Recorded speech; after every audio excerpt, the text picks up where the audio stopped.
نحمده ونصلي على رسوله الكريم اعوذ باللہ من الشیطان الرجیم بسم اللہ الرحمن الرحیم رب اشرح لي صدری ویسر لي امری واحلل عقدۃ من لسانی یفقهوا قولی واجعل لي وزیرا من اہلی اللہم فقہنا فی الدین رب زدنی علما اللہم ارنا الحق حقا وارزقنا اتباعہ اللہم ارنا الباطل باطلا وارزقنا اجتنابا آمین ثم آمین۔ السلام علیکم ورحمۃ اللہ وبرکاتہ۔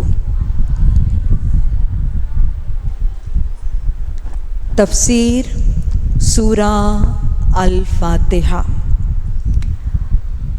مکی صورت، 1 رکوع، 7 آیات، ترتیب کے اعتبار سے پہلے نمبر پر اور نزولی اعتبار سے 5ویں نمبر پر آنے والی صورت۔ نزولی اعتبار سے یہ صورت نازل تو 5ویں نمبر پر ہوئی، لیکن یہ وہ قرآن کی صورت ہے جو پہلی مکمل صورت نازل ہوئی۔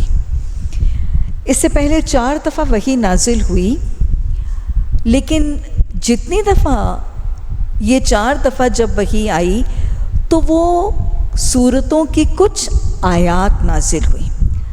سب سے پہلی وحی سورہ العلق کی 5 آیات، پھر سورہ مزمل مدثر، پھر سورہ نون یا جسے سورہ قلم بھی کہتے ہیں۔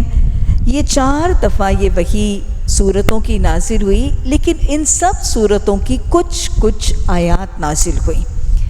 سورہ الفاتحہ پہلی مکمل نازل ہونے والی صورت تھی، اور اس کی فضیلت اور اس کے شان نزول کے حوالے سے حیات طیبہ کا وہ واقعہ بھی موجود ہے جو صحیح حدیث سے ثابت ہے۔ راوی فرماتے ہیں کہ اللہ کے رسول صلی اللہ علیہ وسلم ہم سب کے درمیان تشریف فرما تھے۔ آپ نے آسمان کی طرف اپنی نگاہ اٹھائی اور آپ صلی اللہ علیہ وسلم نے فرمایا، جو میں نے سنا کیا تم نے بھی سنا؟ اور پھر آپ نے وضاحت میں فرمایا کہ آج آسمان کا وہ دروازہ کھلا ہے جو آج سے پہلے نہیں کھلا تھا، اور آج آسمان سے فرشتوں کا وہ گروہ اترا ہے جو آج سے پہلے نہیں اترا تھا، اور آج مجھے وہ 2 نور دیے گئے ہیں جو مجھ سے پہلے کسی نبی کو نہیں دیے گئے تھے۔ اور یہ 2 نور کون سے تھے؟ آپ صلی اللہ علیہ وسلم نے فرمایا سورہ الفاتحہ اور سورہ البقرہ کی آخری 2 آیات۔ اور یہ بتانے کے بعد آپ نے مزید فرمایا کہ ان دونوں کو پڑھ کے جو دعا کرے گا اس کی دعا رد نہیں ہوگی۔ گویا سورہ فاتحہ کا پڑھنا قبولیت دعا کا وسیلہ اور ذریعہ ہے، اور یہی سورہ بقرہ کی آخری 2 آیات کا بھی معاملہ ہے۔ یہ اس سورت کا شان نزول بھی ہے اور اس کی فضیلت بھی ہے۔ سورہ فاتحہ کے کچھ نام، پہلا نام جس کے حوالے سے ہم سب متعارف ہیں اور ہم اس کو اس نام سے بلاتے ہیں، الفاتحہ۔ روٹ ورڈ ہے فاتحہ۔ فاتحہ کا مطلب ہے کسی چیز کو کھولنا، کسی چیز کو کھولنا، کسی چیز کا آغاز کرنا، ٹو اسٹارٹ اور ٹو اوپن سم تھنگ۔ سورہ الفاتحہ قرآن کے مضامین کا آغاز کرنے والی، اللہ کے کلام کو کھولنے والی، اس کو سٹارٹ کرنے والی ہے۔ اور صرف یہی نہیں کہ یہ ہمارے قرآن کا آغاز کرتی ہے اور ابتدا کرتی ہے، بلکہ یہ سورت تو ہماری نماز کا آغاز کرتی ہے، نماز کی ہر رکعت کی ابتدا۔ تو اس حوالے سے اسے الفاتحہ کہا گیا، اور چونکہ یہ قرآن کا آغاز ہے، اس حوالے سے کچھ مفسرین قرآن اسے دیباچہ القرآن بھی کہتے ہیں۔ دیباچہ، جسے انگلش میں ہم پریفس کہتے ہیں، وہ اس کتاب کا ایک تعارف ہوتا ہے جو اس کتاب کے اصل مضامین سے پہلے ایک خلاصے اور تعارف کی شکل میں لکھا جاتا ہے۔ تو سورہ الفاتحہ کو دیباچہ القرآن، پریفس ٹو دا قرآن بھی کہا جاتا ہے۔ سورہ فاتحہ کا ایک اور نام ام الکتاب، مادر آف دا بک، یہ اس کی اہمیت ہے، اس کی فضیلت ہے۔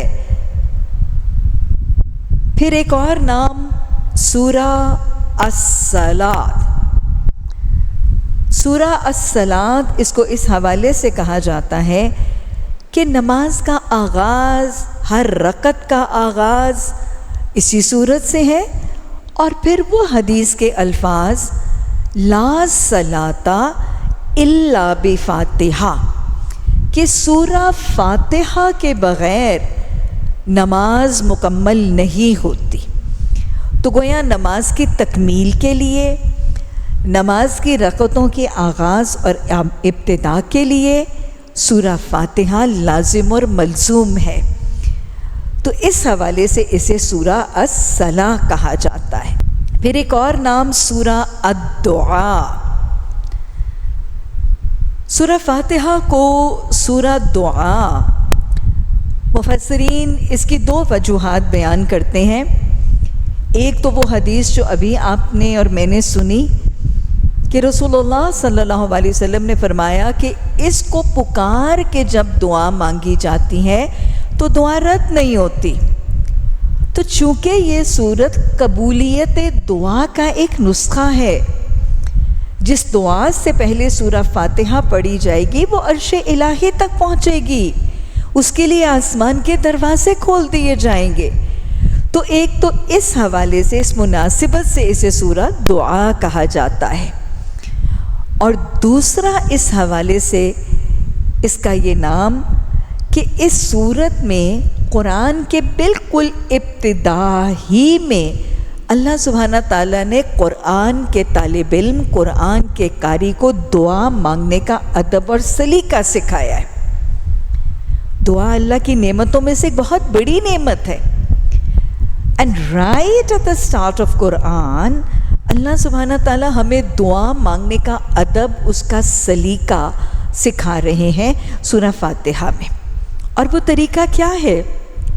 اگر آپ سورہ فاتحہ کی آیات کی ترتیب دیکھیں تو پہلے اللہ کی حمد و ثنا ہے، اللہ کی پاکی، اس کی بزرگی، اس کی بڑائی، اس کی شان کا بیان ہے، اس کی حمد و ثنا ہے۔ پھر اللہ کے ساتھ ایک وعدہ، ایاک نعبد و ایاک نستعین، اس کے ساتھ وعدہ ہے، معاہدہ ہے، اس کی اطاعت کا، اس کی بندگی کا قول و قرار ہے، اور پھر اس کے بعد دعا ہے، اہدنا الصراط المستقیم۔ تو کیا دعا مانگنے کا طریقہ اور ادب اور سلیقہ سکھاتی ہے سورہ فاتحہ، کہ جب اپنے خالق سے، اپنے مالک سے، اپنے رازق سے، اپنے رب کے آگے جھولی پھیلاؤ گے، حاجت روائی کرو گے، تو ایک دم سے منہ پھاڑ کے دعا نہیں کرنی ہے، ایک دم سے حاجت روائی نہیں کرنی ہے، ادب کا سلیقہ ہے۔ پہلے اللہ کی حمد و ثنا کرو، اس کی پاکی، بزرگی، بڑائی، شان بیان کرو، اس کے ساتھ کوئی وعدہ، معاہدہ، بندگی، اطاعت کا کرو، اور پھر اپنی حاجت بیان کرو۔ تو اس حوالے سے اس کو سورہ دعا کہا جاتا ہے۔ پھر دہرا لیجئے، ایک تو دعا کے ادب اور سلیقے سکھانے کے حوالے سے، اور دوسرا قبولیت دعا کا وسیلہ بننے کے حوالے سے۔ سورہ فاتحہ کا ایک اور نام سورہ رقیہ، رقیہ کہتے ہیں دم کرنے کو۔ دم کرنے کا تصور قرآن و حدیث سے ثابت ہے۔ آپ صلی اللہ علیہ وسلم قرآن کی آیات سے ایون سورہ فاتحہ سے، سورہ ناس، سورہ فلق، آیت الکرسی اور بھی کچھ قرآن کی آیات اور مسنون دعاؤں سے دم کرتے تھے۔ اور آپ نے صحابہ اکرام کو بھی دم کا طریقہ سکھایا، اور دم کو رقیہ کہا جاتا ہے۔ لیکن یہ بات یاد رکھیے گا، رقیہ صرف قرآن کی آیات اور صحیح مسنون دعاؤں ہی سے کیا جا سکتا ہے۔ اس کے علاوہ کسی بڑے سے بڑے عالم، مفتی، کسی بڑے سے بڑے اولیاء اللہ یا پیر کے الفاظ سے دم کا تصور درست نہیں ہے۔ نبی صلی اللہ علیہ وسلم کے پاس صحابہ اکرام رقیہ کے حوالے سے آتے تھے اور اجازت مانگتے تھے، تو آپ صلی اللہ علیہ وسلم نے فرمایا کہ اپنا دم، یعنی جس چیز کے ساتھ دم کر رہے ہو، جس کلام کے ساتھ دم کر رہے ہو، وہ میرے سامنے پیش کرو۔ اور پھر جب آپ صلی اللہ علیہ وسلم ان کو اپروو کرتے تھے کہ اس میں کوئی مشرکانہ الفاظ نہیں ہے، کوئی عقیدے اور ایمان کے مترادف الفاظ نہیں ہے، تو پھر اس سے دم کی اجازت ملتی تھی۔ تو گویا قرآن کی آیات اور مسنون دعاؤں کے ساتھ دم کیا جا سکتا ہے، اور صرف انہی کے ساتھ دم کیا جائے گا۔ اور دم کا طریقہ صرف یہ ہے کہ وہ الفاظ ادا کیے جاتے ہیں اور پھر پھونک مارتی جاتی ہے یا ہاتھ مل دیا جاتا ہے پانی پر، کھانے کی چیزوں پر، یا جسم کے کسی حصے پر، یا نظر کے لیے اس شخص پر، لیکن پھونک کے علاوہ اور کسی چیز سے دم کا تصور حدیث اور سنت سے ثابت نہیں ہے۔ تو اس مناسبت سے اسے سورہ الرقیہ بھی کہا جاتا ہے، اور رقیہ شفا کے لیے کیا جاتا ہے، تو اسی حوالے سے اسے سورہ شفا بھی کہا جاتا ہے۔ دو نام، سورہ رقیہ، سورہ شفا۔ حیات طیبہ کا وہ واقعہ بھی صحیح حدیث سے ثابت ہے۔ حضرت ابو سعید خدری رضی اللہ تعالیٰ عنہ کی روایت سے وہ واقعہ کہ صحابہ اکرام ایک سفر پر تشریف لے گئے، اور ان کے ایک لیڈر تھے، ایک ان میں سے ان کا سربراہ تھا۔ انہوں نے اپنے واپسی کے سفر پر ایک قبیلے میں پڑاؤ کیا اور وہاں پر قیام کیا۔ جب صحابہ اکرام اور یہ سارے ساتھی اس قبیلے میں پڑاؤ کر رہے تھے، تو قبیلے والے لوگ ان کے پاس اپنی ایک حاجت سے آئے، اور انہوں نے کہا کہ ہمارے سردار کو کسی زہریلی چیز نے کاٹ لیا ہے۔ اکثر روایات میں آتا ہے کہ بچھو نے کاٹ لیا ہے، اور انہوں نے کہا کہ آپ اس پر دم کر دیں۔ تو راوی یہ فرماتے ہیں کہ حضرت ابو سعید خدری رضی اللہ تعالیٰ عنہ انہوں نے ان لوگوں سے کہا کہ پانی، نمک ڈال کر پانی لائیں، اور وہ نمک والے پانی سے وہ جسم کا حصہ جس پر اس زہریلی چیز نے کاٹا تھا، نمک والے پانی سے اس کو دھوتے جا رہے تھے، اور سورہ فاتحہ پڑھ کے اس پر دم کرتے جا رہے تھے۔ اس کے بعد قبیلے والوں نے اپنے سردار پر جو یہ دم کیا گیا، اس کے بدلے ان کو معاوضہ بھی دیا۔ کچھ روایات میں بکریوں کا تذکرہ ہے۔ اب صحابہ اکرام مسافر جب واپس مدینہ آئے اور رسول اللہ صلی اللہ علیہ وسلم کی خدمت میں حاضر ہوئے، تو انہوں نے یہ واقعہ بیان کیا کہ اس طرح دم کیا گیا، اور نمک والے پانی سے اس عضو کو دھویا گیا، اور سورہ فاتحہ سے دم کیا گیا، اور پھر اس دم کے بدلے معاوضہ بھی لیا گیا۔ تو آپ صلی اللہ علیہ وسلم نے اس سارے عمل کی تردید نہیں کی، اور آپ نے اس میں سے کسی چیز سے منع نہیں کیا۔ گویا قرآن کی آیات سے دم کیا جا سکتا ہے، سورہ فاتحہ سورہ رقیہ ہے، اور دم کرنے والا دم کا جائز معاوضہ بھی لے سکتا ہے۔ سورہ الفاتحہ کا ایک نام جو اللہ نے قرآن میں خود بتایا ہے، اللہ تعالیٰ فرماتے ہیں وَلَقَدْ آتَيْنَاكَ سَبْعًا مِّنَ الْمَثَانِي وَالْقُرْآنِ الْعَظِيمِ۔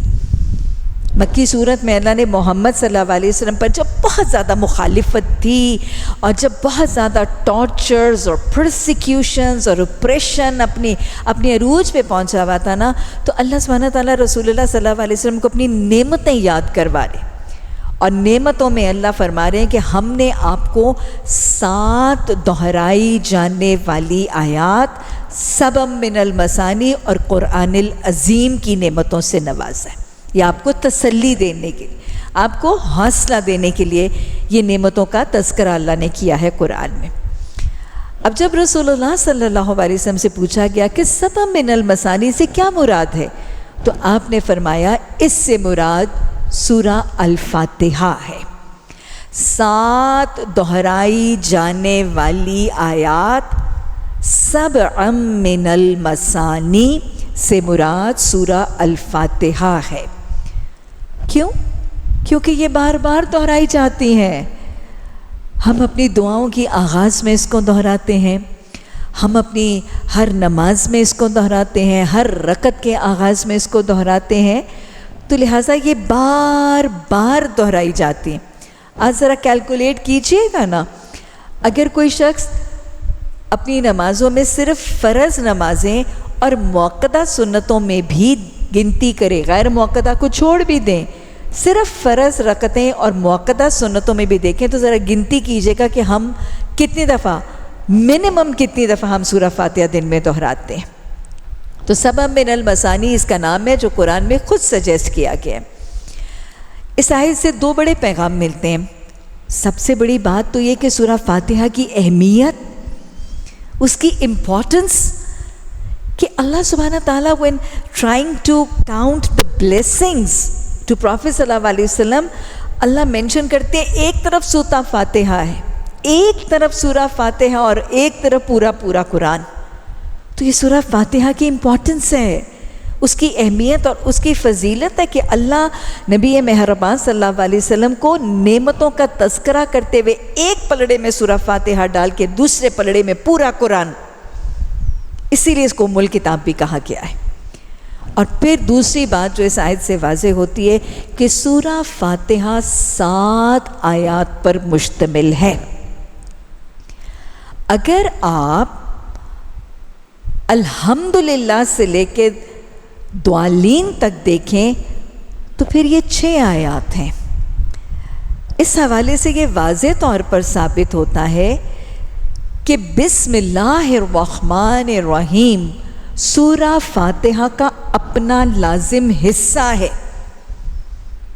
اور یہ چیز اس کو باقی صورتوں سے ممتاز اور ڈفرینشیٹ کرتی ہے۔ تلاوت قرآن کے آداب کے حوالے سے باقی صورتوں کے ابتداء میں اور تلاوت کے ابتداء میں ہم تسمیہ اور بسم اللہ تو پڑھتے ہیں، لیکن وہ اس صورت کا لازم حصہ نہیں ہوتا، وہ آداب تلاوت کے حوالے سے بسم اللہ پڑھی جاتی ہے۔ لیکن سورہ فاتحہ سے پہلے جو بسم اللہ پڑھی جاتی ہے وہ صرف آداب تلاوت یا مسنون طریقے کے مطابق نہیں ہے، یہ بسم اللہ سورہ فاتحہ کا لازم حصہ ہے۔ اور اگر سورہ فاتحہ سے پہلے بسم اللہ نہیں پڑھی گئی تو پھر سورہ فاتحہ مکمل نہیں ہوگی، اور اگر سورہ فاتحہ مکمل نہیں ہوئی تو پھر نماز مکمل نہیں ہوگی۔ دہرائیں، ابھی میں نے آپ کو حدیث بتائی لا صلاۃ الا بفاتحہ، کہ جب تک فاتحہ نہیں پڑھی جائے گی تب تک نماز مکمل نہیں ہوگی۔ تو لہٰذا کیا کرنا ہے؟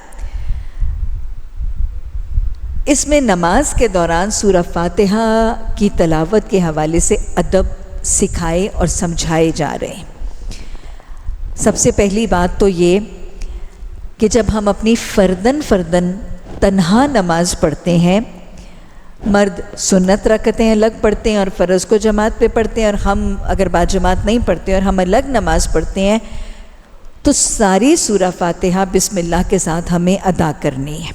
اگر با جماعت نماز ادا کی جائے تو امام ابو حنیفہ کے علاوہ باقی تینوں ائمہ کی رائے یہ ہے کہ قیام کے دوران مقتدی کو اپنی سورہ فاتحہ کی تلاوت کرنا لازم ہے، کیونکہ لا صلاۃ الا بفاتحہ، تو مقتدیوں کو سورہ فاتحہ کے بعد کی صورتیں، امام اگر کوئی ایسی صورت تلاوت کر رہے ہیں جو ہمارے حفظ میں نہیں ہے، تو اس کی تلاوت نہ بھی ہو تو قیام مکمل ہو جائے گا، لیکن با جماعت نماز میں امام کے مقتدی اپنی سورہ فاتحہ کی تلاوت کریں گے۔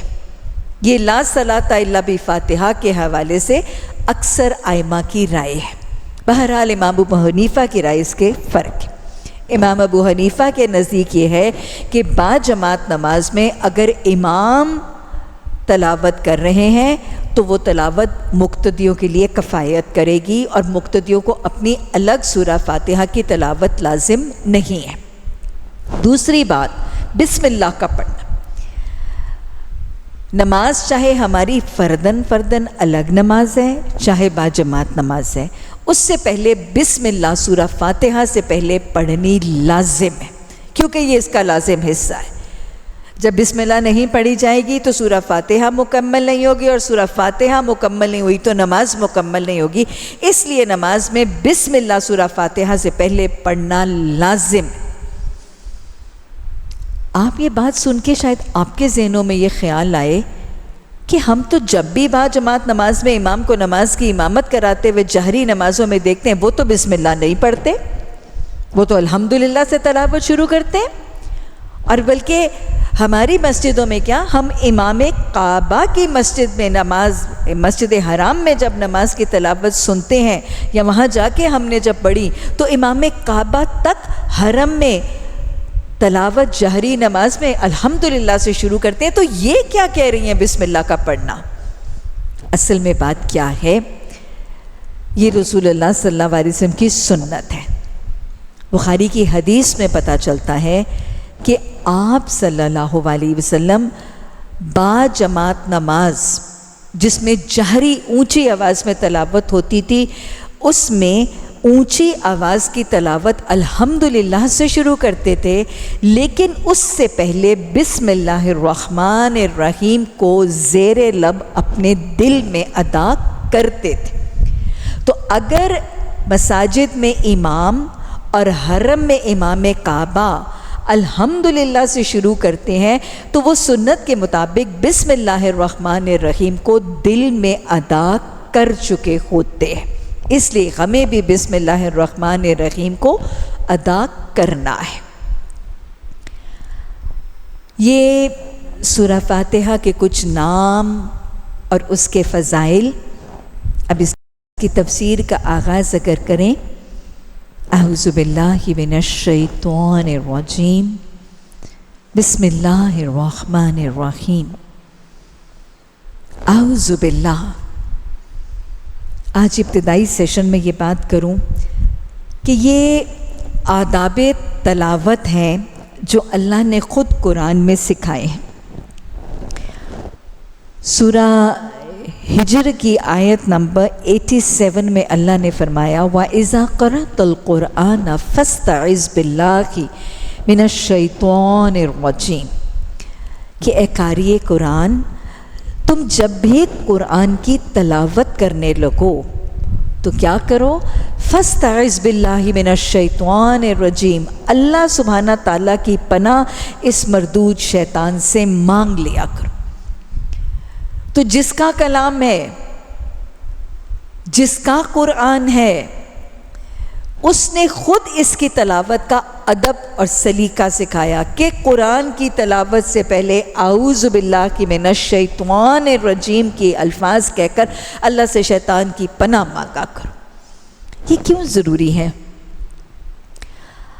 آپ کو پتہ ہے نا کہ جب شیطان کو سجدے کا حکم دیا گیا اور اس نے حکم سے انکار کیا تو فخرج، اس کو جنت سے نکال دیا گیا، اور پھر اس دن سے وہ حضرت انسان اور بنی نوع آدم کا دشمن ٹھہرا۔ اللہ سے اس نے مکالمہ کیا کہ اب میں ان کے رستے پر بیٹھوں گا اور ان کو جنت کے رستے سے روکوں گا، کہ ان کی وجہ سے میں جنت سے نکالا گیا تو اب میں ان کو جنت سے نکلوا کے رہوں۔ اور انسانوں کی دشمنی اور عداوت پر جم گیا۔ اسی لیے اللہ قرآن میں وارن کرتا ہے نا، اِنَّهُ لَكُمْ عَدُوٌّ مُّبِينٌ، اس میں کوئی شک نہ کرنا کہ وہ شیطان تمہارا کھلم کھلا دشمن، اِلَّا کھلم کھلا دشمن۔ اب جنت کا رستہ ہم کہاں سے سیکھتے ہیں؟ جنت کا روڈ میپ گائیڈ ٹو جنہ تو قرآن ہے. تو جب بنی نو آدم میں سے کوئی بھی اس قرآن کو تھامتا ہے، اس کو پڑھتا ہے، اس کو پڑھنے کا ارادہ کرتا ہے، تو شیطان پھر خلل ڈالتا ہے. شیطان اکساہٹیں ڈالتا ہے، خلل ڈالتا ہے، وسوسے ڈالتا ہے، رکاوٹیں ڈالتا ہے، دھوکے. اس نے مختلف طریقے بتائے تھے. اس نے کہا کہ میں ان کو امیدیں دلاؤں گا، ان کو آرزوئیں دلاؤں گا، ان کو الجھاؤں گا، ان کو مایوسیوں میں ڈالوں گا، نا امیدیوں میں ڈالوں گا، ان کو اداسیوں میں ڈالوں گا، ان کو مختلف قسم کے میں وسوسے ڈال کے قرآن سے رکنے سے روکوں گا. اور وہ روکتا ہے. ہاں، قرآن سے جڑنے والوں کو وہ مختلف طریقوں سے روکتا ہے. اور میں آپ کو بتاؤں، اس کے چیلے ہیں، اس کا ایک مافیا، ایک نیٹ ورک ہے. اور جتنا بڑا صاحب ایمان ہونا، وہ اتنا بڑا چیلا اس پر مسلط کرتا ہے. یہ اس کا طریقہ ہے. تو لہٰذا تلاوت قرآن سے پہلے شیطان کی اکساہٹوں سے پناہ مانگنا بہت ضروری ہے. اور میرا خیال ہے ہم سب یہ اکساہٹیں محسوس کرتے ہیں. ہوتا ہے نا، ایک خاتون قرآن کی محفل میں تعلق بالقرآن اور قرآن الفجر کی اہمیت کو محسوس کرتی ہے، اور وہ ارادہ کرتی ہے اچھا بس بہت سستی ہو گئی، بہت کاہلی ہو گئی، بہت قرآن سے دوری ہو گئی، اب کل سے نہ میں نے فجر کے قرآن کا اہتمام ضرور کرنا ہے. یہ اس وقت خناس شیطان دل میں آ کے وسوسہ ڈالتا ہے. اچھا ہاں ضرور ہی کر لینا، شوگر کوٹڈ حملے ہیں نا اس کے. وہ دل میں وسوسہ ڈالتا ہے، کل تو تمہارے گھر اتنا بڑا لنچ ہے، کل تو تمہارے گھر کمیٹی پارٹی ہے، کل تو تمہاری میٹنگ ہے، سیمینار ہے، کانفرنس ہے، کل تو تمہارے بچے کا امتحان ہے. اچھا کل سے نہ کرو، پرسوں سے کر لو، آج کا کام کل. بہت دفعہ شیطان ایسے کرتا ہے. اب اگر وہ ذرا مضبوط ایمان کی ہے اور پختہ ہو گئی ہے اور ثابت قدمی سے جم گئی ہے، اور وہ صبح اٹھ کے قرآن لے کے بیٹھ ہی جاتی ہے، تو اب تو اس کو شیطان کو بالکل ایک آنکھ نہیں بھاتا. اب وہ اگلے وسوسے شروع کر دیتا ہے. قرآن کی تلاوت کرنے والی کو کبھی گمی ہوئی چابیاں یاد کرواتا ہے، کبھی موبائل کا واٹس ایپ کا میسیج یاد کرواتا ہے، کبھی کچھ، اور اس کا دھیان دنیا کی طرف لگاتا ہے.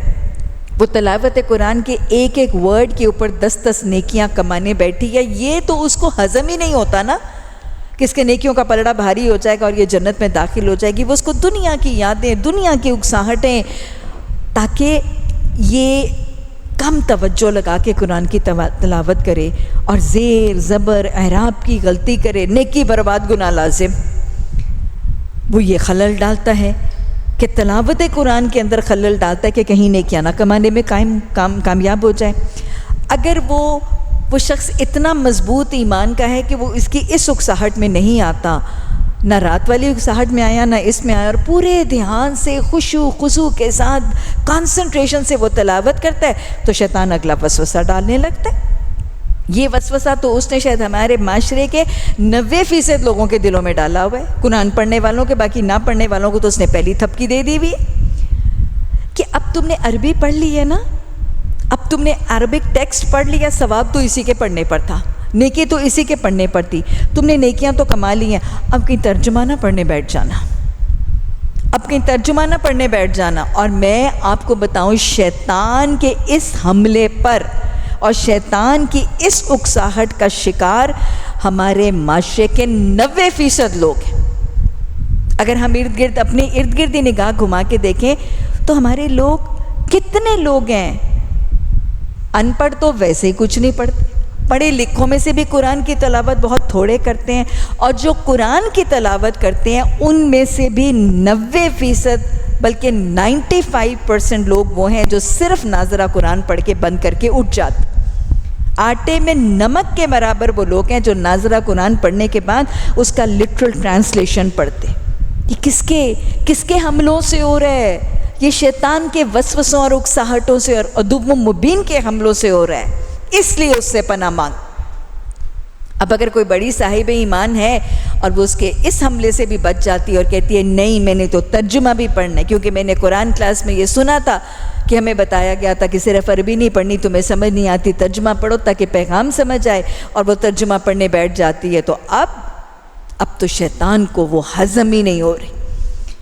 اب پھر وہ اکساہٹیں ڈالتا ہے، اب وہ وسوسے ڈالتا ہے، اور اسے کہتے ہیں بس ترجمہ پڑھ لیا نا، اب کہیں تفسیر نہ کھنگالنے لگ پڑنا، اب تفسیر نہ کھنگالنے لگ پڑنا. اور تفسیر نہ کھنگالنے کے خلاف وہ اپنی توجیحات دلوں میں ڈالتا ہے۔ تم نے کون سے کوئی عالمہ بننا ہے؟ تم نے کون سے کوئی مفتیاں بننا ہے؟ تم نے کون سی کوئی دعوت دینی ہے؟ پڑھ لیا نا ترجمہ، مطلب سمجھ آ گیا نا، اب تفسیر میں کیا رکھا ہے؟ اور پھر دوسری بات، پتہ نہیں یہ کس مسلک کی تفسیر ہے، یہ کس فرقے کی تفسیر ہے، اس کو سنو گی پتہ نہیں تمہارے ایمان اور عقیدوں میں کوئی بگاڑی تو نہیں پیدا ہو جائے گا، اور پتہ نہیں تمہیں سمجھ بھی آئے گی کہ نہیں آئے گی، تو وہ تفسیر پڑھنے سے روکتا ہے۔ اب اگر کوئی بڑے پختہ ایمان والا ہے، اس نے تلاوت بھی کر لی، ترجمہ بھی پڑھ لیا، اس رکوع کی تفسیر بھی پڑھ لی، تو پھر تو شیطان اپنا سب سے بڑا چیلا اس کے اوپر بھیجتا ہے اور مسلط کرتا ہے اور اسے سمجھاتا ہے، دیکھ تو نے سارے ہی اچھے کام کر لیے ہیں، تو بڑی نیک ہے، اس کی نیکیاں بلو اپ کر کے دکھا۔ تو فجر کے وقت تیری برادری کی برادری، تیری کزنز، تیری رشتہ داریں، تیرے گھرانے والے سارے نیند میں سوئے اور تو بیٹھ کے قرآن پڑھ رہی، تو بڑی نیک، تو نے ترجمہ بھی پڑھ لیا، تفسیر بھی پڑھ لی ہے، اب چل یہ جو اس میں پڑھا ہے نا، اس پر کہیں عمل نہ کرنے لگ پڑنا، اس پر کہیں عمل نہ کرنے لگ پڑنا۔ یہ جو اللہ نے تجھے آج بتایا ہے کہ تو پردہ کر لے، تو نقاب کر لے، تو سود چھوڑ دے، اب ایسی نہ بن جانا، ایسی بنے گی تو تجھے بڑے نقصان ہو جائیں گے، تجھے بڑے فائدے، تو بڑے فائدوں سے محروم ہو جائے گی، اور پھر وہ حملے کرتے۔ اب سمجھ آیا کہ نہیں؟ اس لیے وہ رب جو حکیم ہے، وہ رب جس کا یہ قرآن الحکیم ہے، اس کو پتہ ہے، اس کو شیطان عدو مبین کی ساری چالوں کا، سارے حملوں کا پتہ ہے، اس لیے اس نے کہہ دیا اس کے جڑنے سے پہلے، اس کے پڑھنے سے پہلے، اس کو تھامنے سے پہلے اعوذ باللہ مانگ کے اس رب کی پناہ مانگ لیا، تاکہ اس کی اکساہٹوں اور اس کے حملوں اور اس کے وسوسوں سے بچ جاؤ۔ تو آئندہ جب بھی قرآن کی تلاوت کریں گے، کیا پڑھنا ہے پہلے اور کیسے پڑھنا ہے؟ اعوذ باللہ من الشیطان الرجیم دعا ہے، اللہ سے پناہ کی دعا ہے، اور میں آپ کو بتاؤں غافل دل کی دعا قبول نہیں ہوتی۔ ہم بہت دفعہ تلاوت قرآن سے پہلے اعوذ باللہ بھی پڑھتے ہیں، بسم اللہ بھی پڑھتے ہیں، لیکن انداز یہ ہوتا ہے اپنا قرآن کھول رہے ہیں اور دل کہیں اور ہے، دماغ کہیں اور ہے، اعوذ باللہ من الشیطان، نہیں، قرآن کھول لیں، جہاں سے تلاوت شروع کرنی ہے اطمینان سے کھول کے بیٹھ جائیں، اور پھر کانشیسلی اعوذ باللہ من الشیطان الرجیم، کانشیسلی یہ ورڈز اٹر کریں کہ اللہ میں اس مردود رجیم شیطان سے تیری پناہ مانگتی۔ انشاءاللہ دل غافل نہیں ہوگا اور جلد بازی میں دعا نہیں ہوگی تو دعا قبول ہوگی، اور انشاءاللہ تلاوت قرآن سے ہم بہترین خزانے ضرور سمیٹیں گے۔ تو یہ پہلا ادب ہے تلاوت قرآن کا۔ بسم اللہ الرحمن الرحیم،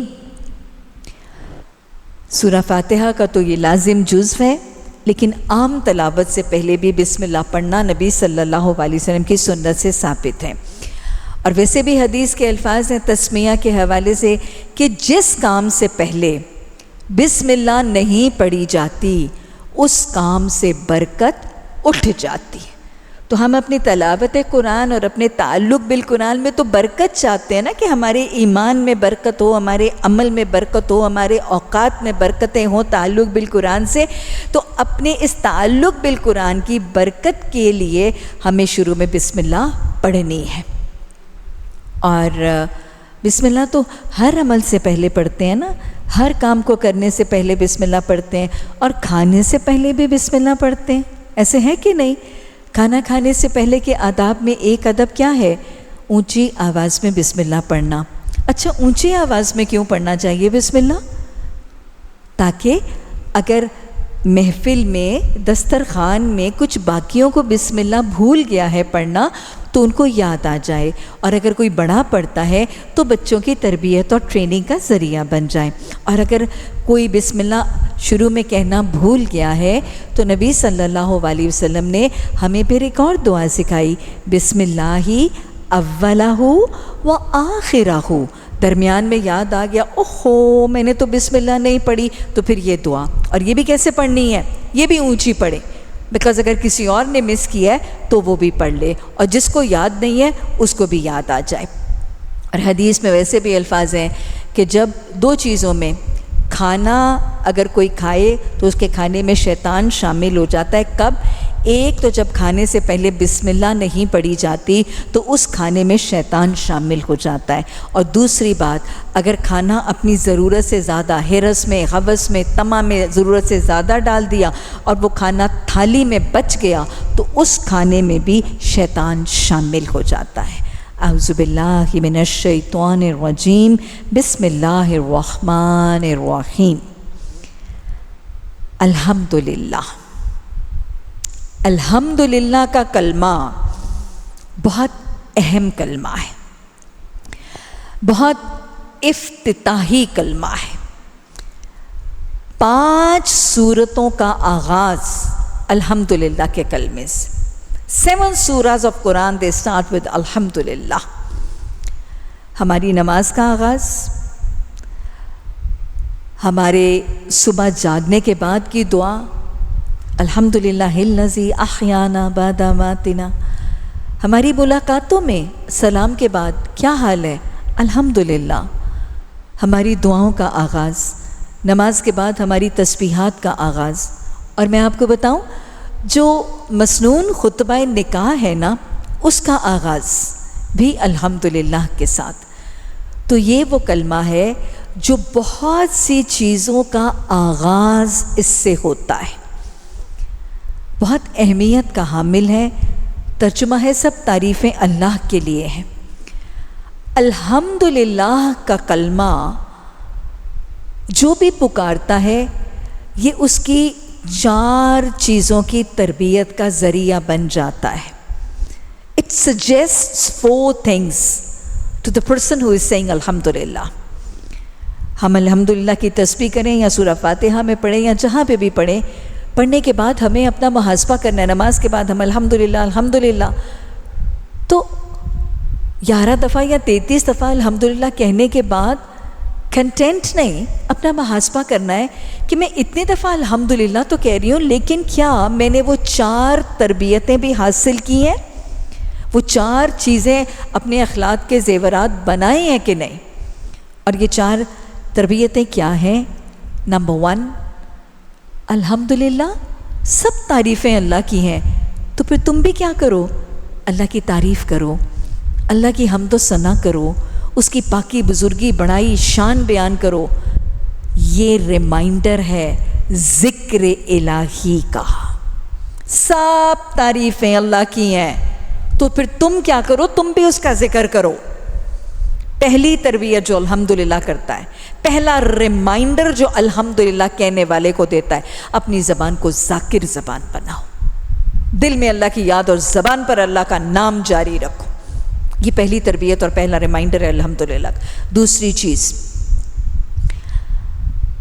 بہت دفعہ ہمیں کوئی نعمت ملتی ہے، کوئی ترقی ملتی ہے اور کوئی ہماری کسی چیز کی تعریف کرتا ہے. تمہارے کپڑے بڑے خوبصورت ہیں، تمہاری نئی گاڑی بہت زبردست ہے، تمہارا گھر بہت بہت میگنیفیسنٹ گھر ہے تمہارا. کیا کہتے ہیں ہم؟ کیا کہتے ہیں ہم؟ الحمدللہ. تو یہ الحمدللہ شکر کی تربیت، شکر کی تربیت کرتا ہے.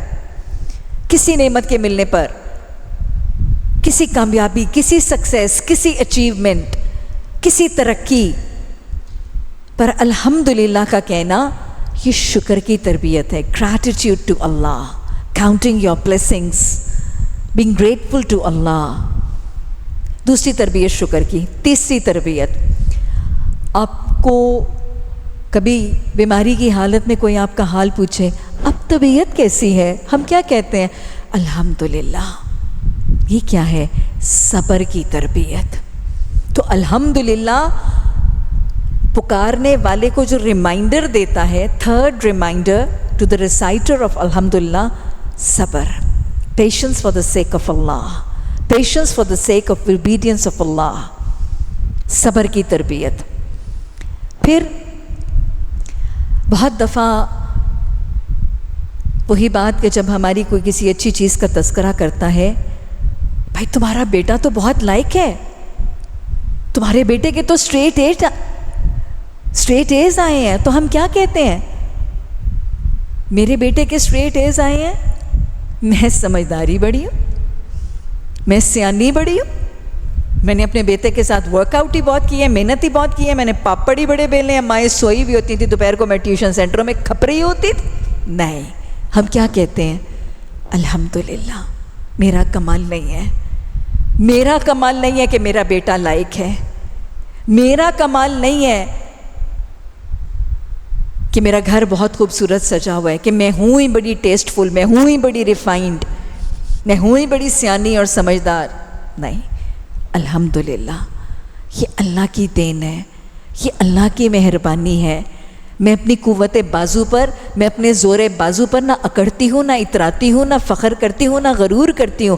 الحمدللہ تربیت کرتا ہے تکبر کی نفی کی، نیگیشن آف ایروگنس.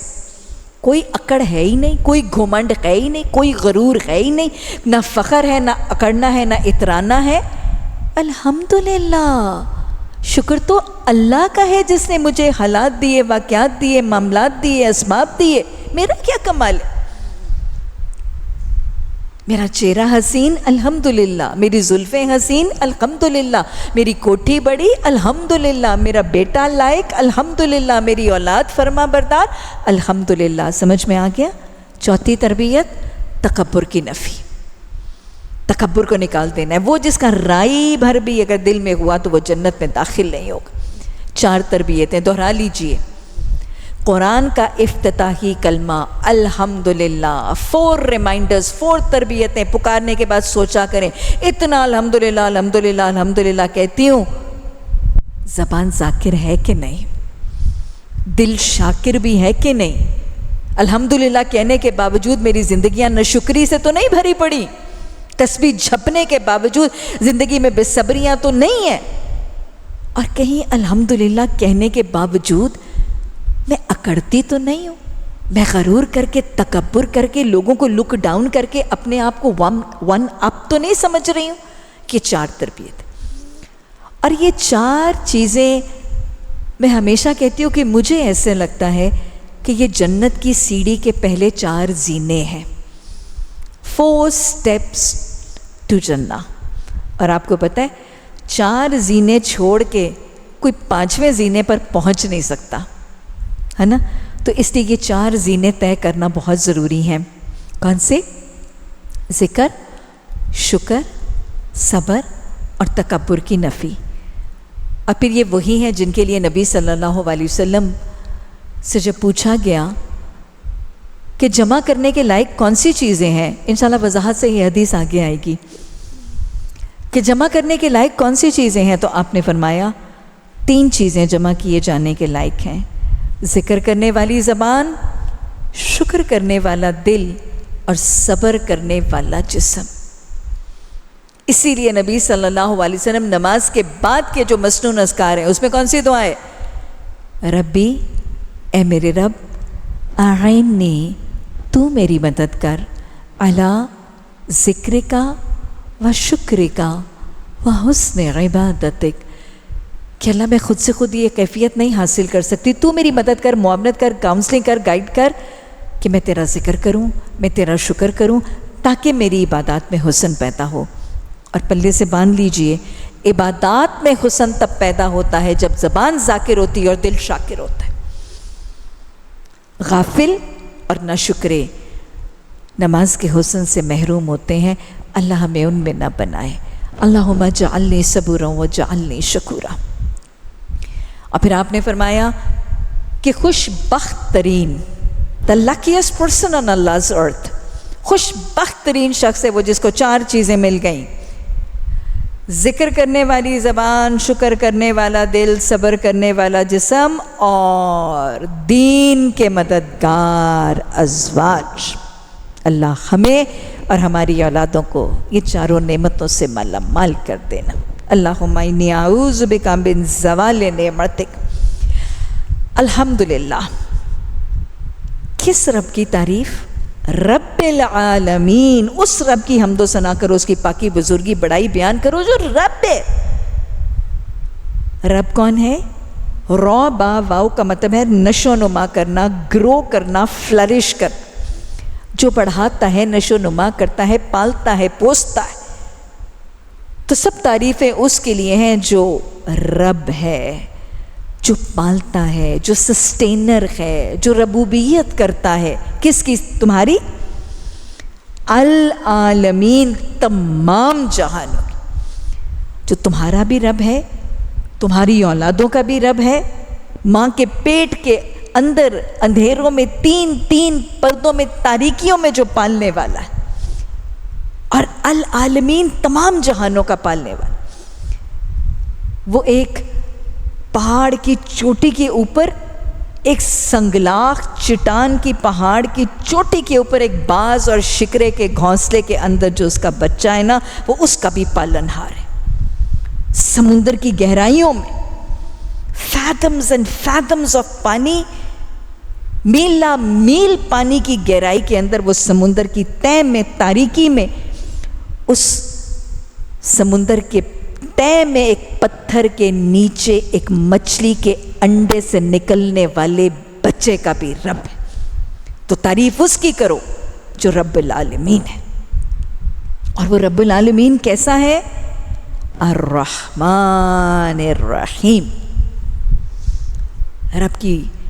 رب کی شان بتائی جا رہی، اور رب کی جو پہلی صفت قرآن میں بتائی گئی ہے وہ رحمان اور رحیم ہے. دونوں کا مادہ، دونوں کا روٹ ورڈ دیکھیں کیا ہے. اس دونوں کا روٹ ورڈ را ہا میم. کیا ہے؟ رحم. رحم اللہ کی صفت ہے، جس کے لیے حدیث کے الفاظ ہیں کہ جب اللہ نے اس کائنات کو تخلیق کیا تھا تو اللہ نے اپنے عرش پر لکھ دیا تھا رحمتی غالب الی غضبی، رحمتی غالب علی غضبی الی یوم القیامہ. قیامت تک میری رحمت میرے غضب پر غالب رہے گی. اور یہ اس کی رحمت ہے، یہ اس کی رحمت کی صفات ہیں کہ وہ رحمان ہے اور رحیم. اللہ کی رحم کی صفات کے لیے یہ دو الفاظ استعمال کیے گئے، بسم اللہ الرحمن الرحیم میں بھی اور سورہ فاتحہ میں. دو الفاظ کیوں؟ صرف رحمان، صرف رحیم could have been sufficient. صرف یہ بھی تو ہو سکتا تھا کہ صرف رحمان لکھ دیا جاتا، صرف رحیم لکھ دیا جاتا. دو الفاظ کیوں؟ یہ دونوں صفاتی نام ہیں، دونوں ایڈجیکٹیوز ہیں جو اللہ کی صفات کو بیان کر رہے ہیں. تو دو ایڈجیکٹیوز اور دو صفاتی نام کیوں؟ پہلی وجہ، اللہ کے رحم کی صفت بہت زیادہ ہے، اور اگر شاید صرف ایک صفاتی نام آتا نا اس کی رحم کے لیے تو شاید قاری قرآن کو اس کی رحم کی صفت کا اندازہ نہ ہو سکتا. قاری قرآن، قرآن کے طالب علم کو اللہ کی رحم کی صفت کا اندازہ دینے کے لیے دو ایڈجیکٹیوز، دو صفاتی نام. یہ بالکل کئی دفعہ ایسے کہ جیسے ہم بات کر رہے ہوتے ہیں، زرد رنگ کا تعارف کروا رہے ہوتے ہیں، کوئی شخص بڑے شوق زرد رنگ کا لباس پہن کے آیا تھا تو ہم کہتے ہیں برائٹ فلوریسنٹ یلو، ہے نا. ورنہ اگر برائٹ یلو بھی کہہ دیتے تو کافی تھا، لیکن ہم ساتھ فلوریسنٹ بھی ڈال دیتے ہیں تاکہ وہ دیکھنے والے کو، سننے والے کو لگے کہ وہ یلو کتنا برائٹ یلو تھا. برائٹ شاکنگ پنک، حالانکہ صرف شاکنگ پنک کہہ دیتے تو بھی کافی تھا، لیکن ہم ساتھ برائٹ کا ایڈجیکٹیو ایڈ کر دیتے ہیں. سمجھ میں آیا؟ اس لیے اللہ کے رحم کی صفت کو ربن کرنے کے لیے، ہمیں پوری اس کی رحم کی صفت کا یقین دلوانے کے لیے اور اس کا صحیح تاثر کریٹ کرنے کے لیے ایک نہیں، رحمان ہے، رحیم ہے، دو صفاتی نام. ایک تو یہ وجہ. دوسری وجہ، الفاظ تو دو ہیں لیکن ان کے معنی اور کیفیتیں فرق ہیں. رحمان کیا ہے؟ رحمان آپ انشاءاللہ گرامر پڑھتی جائیں گی تو آپ کو سمجھ آئے گی کہ کس وزن کا مطلب کیا ہے. رحمان فعلان کے وزن پر ہے، مبالغے کے حد سے زیادہ رحم کرنے والا. رحمان، طوفان، طغیان. سمجھ میں آ رہا؟ جب سمندروں میں طغیانی بڑھ جاتی ہے تو کیا ہوتا ہے؟ دریاؤں میں، سمندروں میں طغیانی یا طوفان آتا ہے تو پھر اس کا پانی اس کے ساحلوں سے نکل جاتا ہے، ایسے ہی ہوتا ہے نا. بس یہ رحمان ہے، اس کا رحم حد سے زیادہ ہے، اس کا رحم مبالغے سے زیادہ ہے، اس کا رحم حدود کو، قیود کو کراس کر کے جاتا ہے، اس کا رحم لمٹس کو کراس کر. یہ رحمان ہے. سمجھ میں آیا؟ اچھا، رحمان مبالغے سے زیادہ رحم تو کرتا ہے، لیکن یہ رحمان جو ہے نا وہ رحم ہے جو عام ہے، سب پر ہے، خاص نہیں ہے. رحمان وہ رب ہے کہ وہ رحم کرتا ہے، مبالغے سے زیادہ کرتا ہے، اور اس کا رحم پھر عام ہوتا ہے. یہ رب رحمان ہے، اس کی صفت ہے. آپ دیکھیں دنیا میں رب رحمان ہے. اللہ کے رحم کی صفت، رحمان ہونے کی صفت جو ہے نا وہ قیامت سے پہلے، سور کے پھونکے جانے سے پہلے. دنیا کی زندگی میں کیا ہے؟ اللہ کیا رحم کر کے اولادیں، مال، عزت، کھانا پینا، ہوا، روٹی روزی کیا صرف نمازیوں کو دیتا ہے؟ کیا صرف اپنے فرما برداروں مسلمانوں کو دیتا ہے؟ اس کا رحم عام ہے نا. کافروں کو، فاسقوں کو، فاجروں کو، منافقوں کو، بے نمازیوں کو اولادیں سب کو دیتا ہے. اولادیں بھی دیتا ہے، پانی، ہوا، روشنی، روٹی، رزق، ساری نعمتوں سے وہ اپنے ساری بنی نوع آدم کو نوازتا ہے، کیونکہ اس کا رحم عام ہے. اس کا رحم خاص نہیں ہے کہ وہ صرف نمازیوں کو اولاد دے گا اور بے نمازیوں کو اولاد سے محروم رکھے گا. وہ صرف اپنے فرما بردار مسلمانوں کو تو روٹی روزی دے گا، لیکن بے نمازیوں، نان مسلمز کو نہیں. یہ دنیا کی زندگی میں رب رحمان ہے، اس کا رحم عام ہے، وہ سب کو دیتا ہے. اور اس کی وجہ بھی میں آپ کو بتاؤں. دنیا امتحان گاہ ہے. یہ دنیا امتحان گاہ ہے. امتحان گاہ میں جو سہولتیں ہوتی ہیں نا، کبھی بیٹھے ہیں امتحان گاہ میں، ایگزامینیشن ہال میں بیٹھے ہیں، کبھی پرچہ دیا ہے ایگزامینیشن ہال میں؟ کیا ہوتا ہے وہاں پہ؟ لائق اسٹوڈنٹس بھی ہوتے ہیں، اچھی تیاری والے شاگرد بھی ہوتے ہیں، اور نالائق پانڈے بھی ہوتے ہیں کہ نہیں ہوتے؟ بالکل تیاری کیے بغیر آنے والے شاگرد بھی ہوتے ہیں وہاں پہ. لیکن کرسی، میز، کاغذ، پیپر، پنکھا، لائٹ سب کو ملتی ہے کہ نہیں ملتی؟ کیونکہ امتحان کا ہے. وہ انویجولیٹر یا ممتحن یا ایگزامنر آ کے یہ نہیں کہتا یہ تو بڑا ہی نالائق پانڈا ہے، اس کو کرسی نہ دینا، اس نے تو فیل ہونا ہے، یہ تو بیٹھی ہوئی ہے، لکھی کوئی نہیں رہی، ایسے لے لو پرچہ، اس کو پرچہ نہیں دیں. ایسے نہیں ہوتا نا. امتحان گاہ میں سہولیات سب کو دی جاتی ہیں. یہ دنیا امتحان گاہ ہے.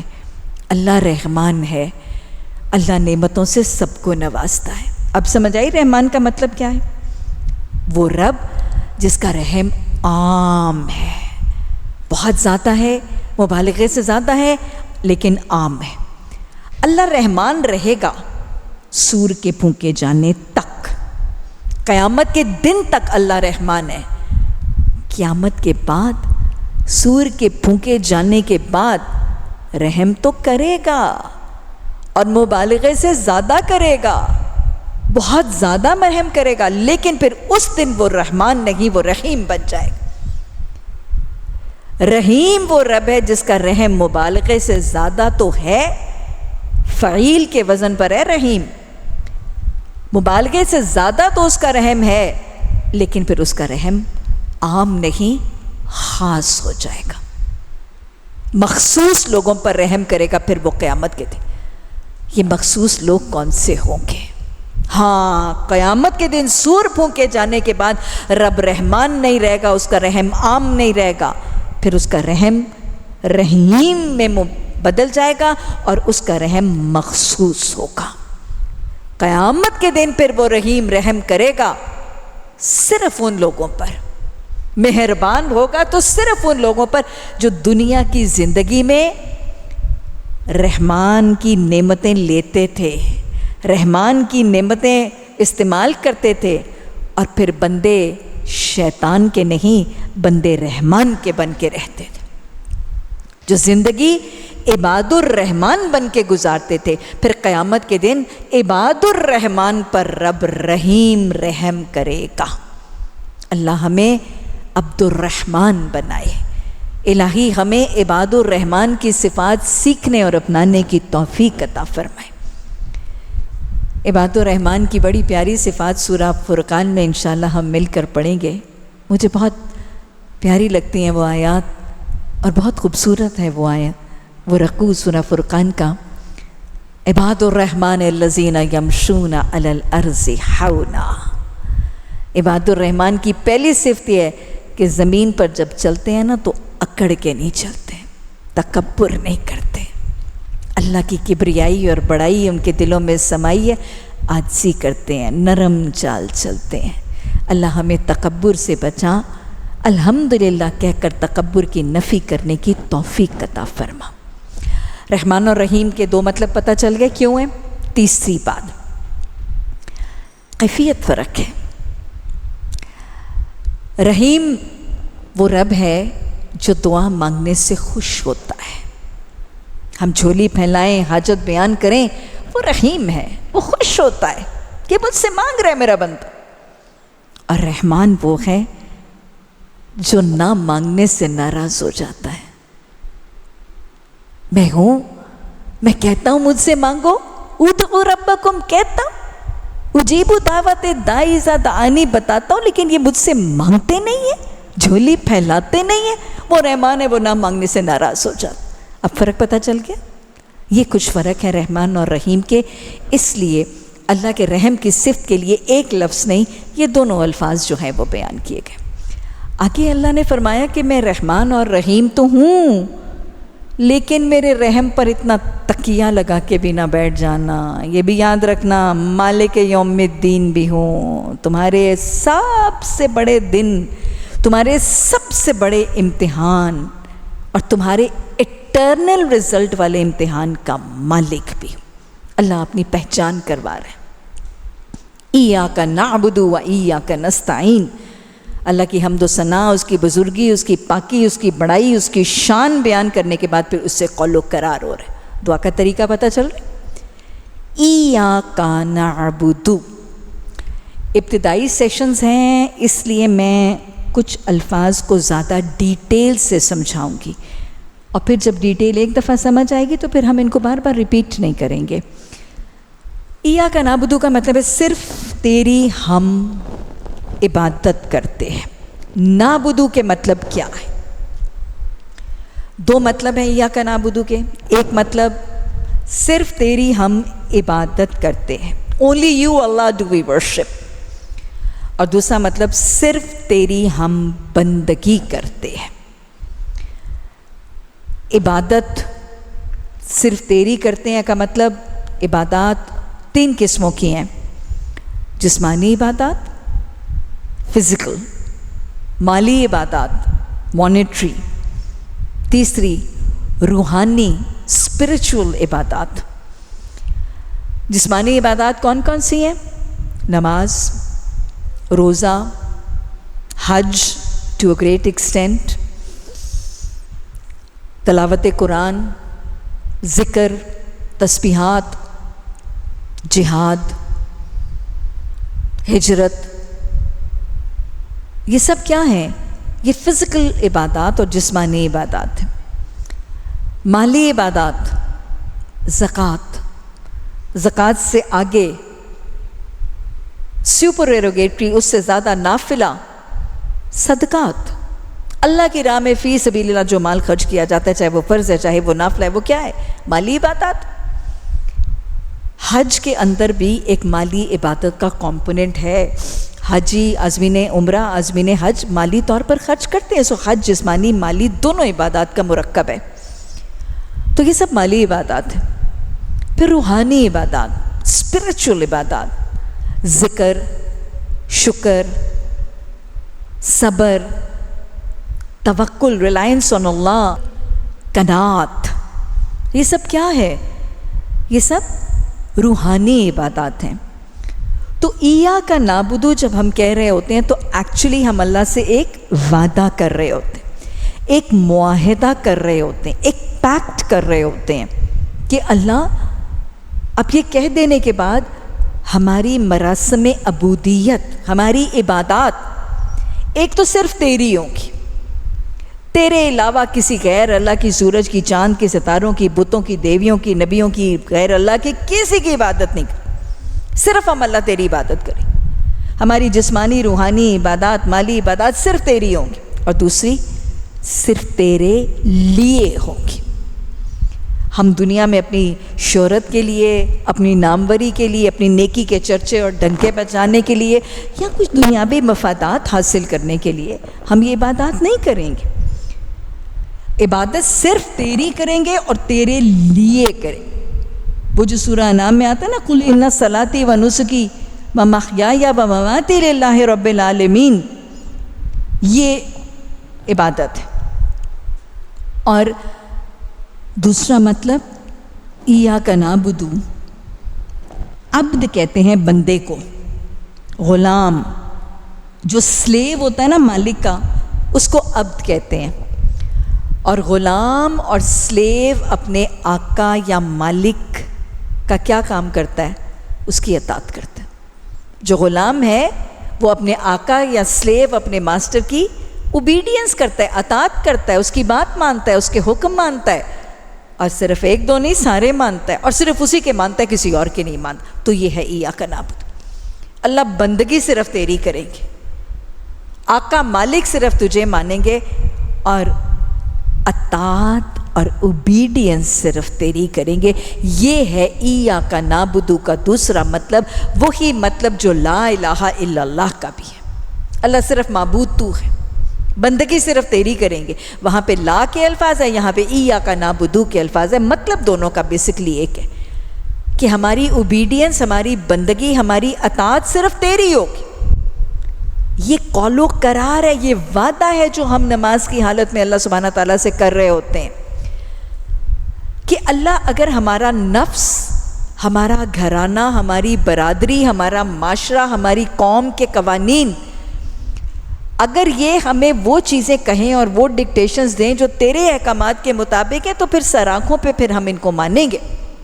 لیکن اگر ان میں سے کوئی ایک، ہمارا نفس، ہمارا گھرانہ، ہماری برادری، ہمارا معاشرہ، ہمارے ملک و ملت کے قوانین، اگر ان میں سے کوئی ایک چیز تیرے احکامات کے ساتھ کلیش کرے گی، تیرے آرڈرز، تیرے ڈوز اور ڈونٹس کے ساتھ کلیش کرے گی، تو پھر ہم ایاک نعبد کا وعدہ کر چکے ہیں، پھر ہم لا الہ الا اللہ کا وعدہ کر چکے ہیں۔ پھر اطاعت صرف تیری ہوگی، نہ معاشرے کی ہوگی، نہ برادری کی ہوگی، نہ اپنے نفس کی ہوگی۔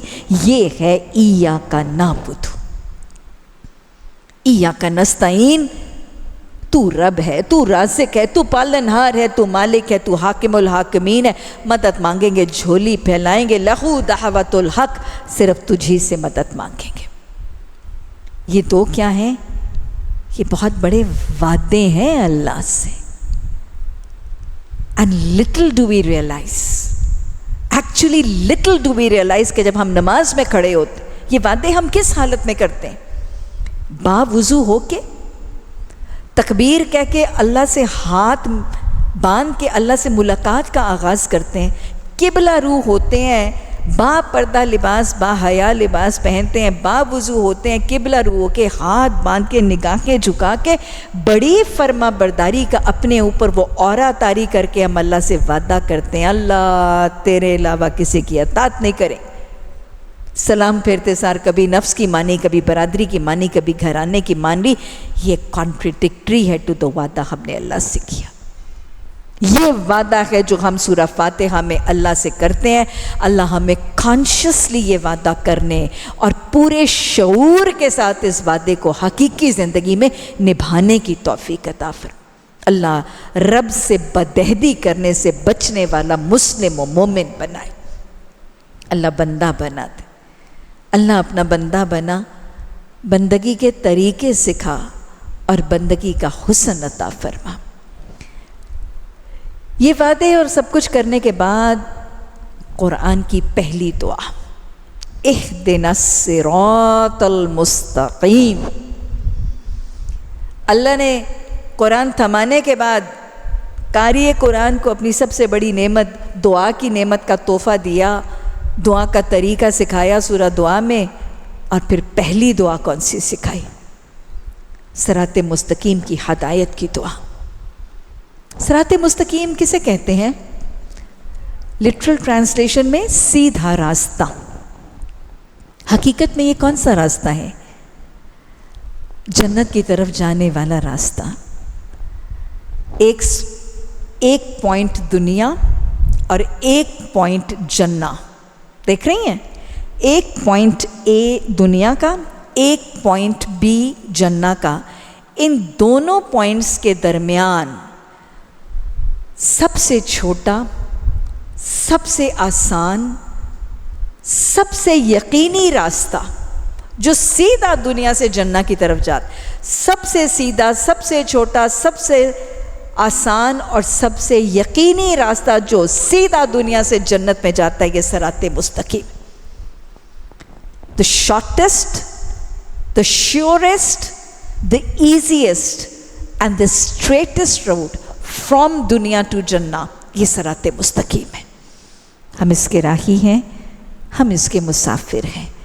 ہمیں اس پر اللہ استقامت دے اور اللہ ہمیں اپنی اس منزل تک کامیابی سے پہنچائے۔ تو یہ وہ دعا ہے جو پہلی دعا اللہ نے قرآن میں سکھائی۔ تو سب سے پہلے یہ یاد رکھیے گا، اللہ ہادی ہے، اور اللہ ہادی کو جو دعا سب سے زیادہ پسند ہے وہ ہدایت کی دعا ہے۔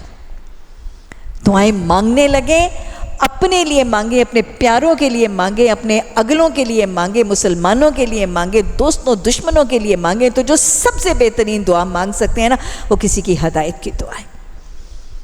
الہی گمراہوں کو ہدایت عطا فرما، اہدنا الصراط المستقیم۔ اور دوسری بات یہ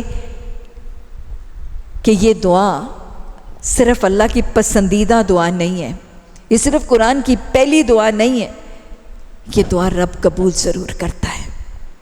جو پہلی دعا اس نے قرآن نے سکھائی ہے نا، جو اس کی سب سے محبوب دعا ہے نا، وہ جب کوئی جھولی پھیلاتا ہے نا تو وہ دعا قبول ضرور کرتا ہے۔ وہ ہادی ہے، ہم اس کی صفت کو پہچان کے اس کو ہادی کا واسطہ دے کر اس کے الفاظ میں مانگیں گے، اپنے لیے مانگیں گے، کسی کے لیے مانگیں گے، تو وہ دعا رد نہیں کرتا اور نہیں کرے گا۔ ابھی آپ دیکھیں گے کہ وہ کیسے قبول کرتا ہے انشاءاللہ۔ اگلے لیسن میں ہم دیکھیں گے کہ یہ دعا کیسے قبول ہوتی ہے۔ اور پھر ایک اور بات اس آیت سے سمجھ میں آ رہی ہے، اللہ نے اہدینی نہیں کہا، کیا کہا؟ اہدینا۔ پہلی دعا میں دعا مانگنے کا سلیقہ سکھایا جا رہا ہے، دعا کو جمع کے صیغے میں مانگنا۔ دعا کرو تو صرف اپنے لیے نہ کرنا، اپنی دعا میں اجتماعیت میں سب کو شامل رکھنا۔ ہمیشہ دعا اجتماعیت کی شکل میں کر، رب اغفر لی نہیں، اللہم اغفر لی نہیں، اللہم اغفر لنا وارحمنا، اللہم فقہنا فی الدین۔ تو لہٰذا دعا میں جمع کا صیغہ رکھیں، اللہم اغفر لنا وللمؤمنین والمؤمنات والمسلمین والمسلمات۔ اجتماعیت کی دعا، اجتماعیت کی دعا کا ہمیں بھی یہ فائدہ ہوتا ہے کہ جب اس دعا سے ایک اجتماعی ماحول بنتا ہے نا، تو پھر ہمارے لیے بھی وہ کام آسان ہو جاتا ہے۔ اب مجھے بتائیں، سورہ دعا ہے، اس میں دعا قبول ہوگی، ہم نماز میں مانگتے ہیں، کیا دعا مانگنا کافی ہے؟ ہم نماز میں کھڑے ہو کے کہہ دیتے ہیں نا اہدنا الصراط المستقیم، از دیٹ سفیشینٹ؟ کہ ہم کہتے ہیں کہ اچھا اللہ ہمیں سیدھے راستے کی دعا دکھا، اور ہم مطمئن ہو جائیں کہ اب ہم نے مانگ لیا جنت کا راستہ، اب ہم نے صراط مستقیم مانگ لیا، اور بعد میں ہم نے آمین بھی کہہ لیا، اب ہو جائے گی قبول؟ کیا صرف دعا کرنی کافی ہے؟ دنیا کی زندگی میں کیا کرتے ہیں؟ آپ نے کسی ایسی جگہ پہ جانا ہے، کسی ایسی لوکیشن پہ جانا ہے جس کا آپ کو راستہ نہیں آتا، کیا کرتی ہیں؟ چائے نماز پہ بیٹھ کے، کیا مصلی پہ بیٹھ کے دعائیں کرتی ہیں، اللہ تعالیٰ راستہ بتا دے، اللہ تعالیٰ بلڈنگ میں پہنچا دے، اللہ شادی کے اس میرج ہال تک پہنچا دے؟ بتائیں کیا بیٹھ کے صرف دعائیں کرتی ہیں اور اونچی سی آمین کہہ کے چل پڑتی ہیں گاڑی لے کے؟ کرتی ہیں ایسے؟ ہاں، آپ نے حاجت کے نفل پڑھے ہیں، آپ نے دعائیں کی ہیں، آپ نے آمین کہا ہے، تو بس پہنچ جائیں گے راستے پہ۔ حالانکہ یہ میرا شہر ہے، مجھے اس کے ویئر اباؤٹس بھی پتہ ہے، مجھے امکان ہے کہ میں تکے ٹلے مار کے شاید پہنچ بھی جاؤں، لیکن کیا ہم صرف دعا کر کے اپنی نئی جگہ پر پہنچنے کی کوشش کرتے ہیں؟ نہیں، کیا کرتے ہیں؟ ہم اس کا ایڈریس دیکھتے ہیں، اس کا روڈ میپ دیکھتے ہیں، جس نے ہمیں اس جگہ بلایا اسے فون کر کے اس کے گھر کا لوکیشن سمجھنے کی کوشش کرتے ہیں، اور آج کل تو سب سے بڑی بات ہے پن بھیج دو، ہے نا، اور پھر گوگل آنٹی کے پیچھے پیچھے چلتے ہیں، اس کے بغیر نہیں جاتے۔ اپنے شہر میں، اپنے گلی کوچے میں ہم ایک نئی جگہ پر جاننے کے لیے کتنے وسیلے، کتنی نالج، کتنی انفارمیشن گیدر کرتے ہیں، اور جنت کا راستہ، اس کے لیے ہم یہ سمجھیں کہ ہم صرف اہدنا الصراط المستقیم کی دعا کریں گے اور اس راستے پر چل بھی پڑیں گے اور اس منزل پہ پہنچ بھی جائیں گے؟